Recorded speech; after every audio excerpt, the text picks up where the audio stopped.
আজকে আমি আপনাদেরকে দেখাবো যে কীভাবে আপনারা বিকাশের মাধ্যমে বিদ্যুৎ বিল পরিশোধ করবেন সেটা দেখাবো। তো এই জন্য বিকাশের যে অ্যাপ্লিকেশন আছে অ্যাপ্লিকেশনে চলে আসবেন। এখানে আসার পর আপনার যে পিন আছে পিন নাম্বার দিয়ে এখানে লগ ইন করে নেবেন। করে দিলাম, দেওয়ার পর আমার বিকাশের যে ফিচারটা আছে এটা ওপেন হয়ে যাবে। তো এখানে আসার পরে আপনি এখানে একটা অপশন পাবেন পে বিল। তো পে বিলের উপরে ক্লিক করে দেবেন আপনার এখান থেকে। তো পে বিলের উপরে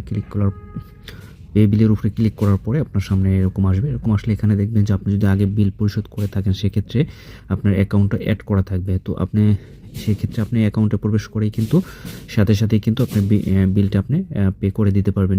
এরকম আসবে এবং বিলটা আপনার শো করবে, নিচে ব্যালেন্সটা দেখাবে। তো আপনার সবসময় এই যে বিলটা দেখায় তার থেকে আপনার ব্যালেন্সটা যেন বেশি থাকে। তো এভাবে কিন্তু আপনি সহজে দিতে পারবেন। তো আপনি যদি ফার্স্ট টাইম হন তাহলে সেক্ষেত্রে আপনি কীভাবে দেবেন সেটা দেখাবো। তো এজন্য আপনি এখান থেকে যে ইলেকট্রিসিটি আছে, নিচে দেখবেন যে ইলেকট্রিসিটি আছে, এই ইলেকট্রিসিটির উপরে ক্লিক করে দেবেন। তো এখানে ক্লিক করার পর আপনি এখান থেকে আপনি এখান থেকে যে নিচে আসবেন, নিচে আসলে দেখবেন যে ইলেকট্রিসিটি বিল, প্রিপেইড এবং পোস্টপেইড।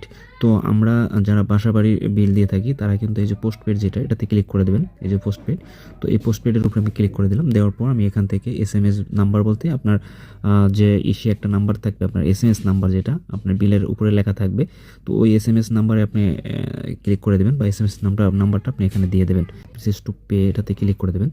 প্রসেস টু পে এটাতে ক্লিক করে দেবেন। এটাতে ক্লিক করার আসলে আপনি এটা জাস্ট বিলটা পে করে দেবেন। তো আমি এখান থেকে ট্যাপ টু কন্টিনিউতে ক্লিক করে দেবো।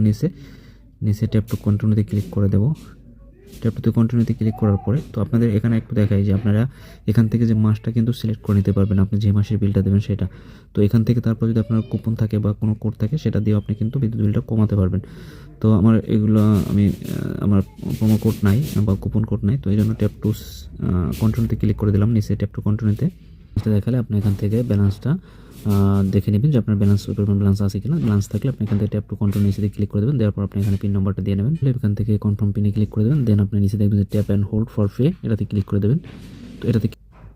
তো এখানে দেখেন আমার এটা বিলটা পরিশোধ হচ্ছে না, কারণ হচ্ছে যে আমার বিলটা মাসের শেষ হয়তো 2টা মাসেরটা একসাথে আমি পরিশোধ করতে পারবো। তো এই জন্য বিলটার একটা সময় থাকে, আপনি বিকাশে বিল দেওয়ার একটা নির্দিষ্ট টাইম থাকে, সেই টাইমের মধ্যে বা সেই ডেটের মধ্যে দেওয়া লাগে। ডেটের পর মধ্যে না দিলে পরের মাসের বিলের সাথে আপনাকে দিতে হবে, তাই বিলটা পরিশোধ হচ্ছে না।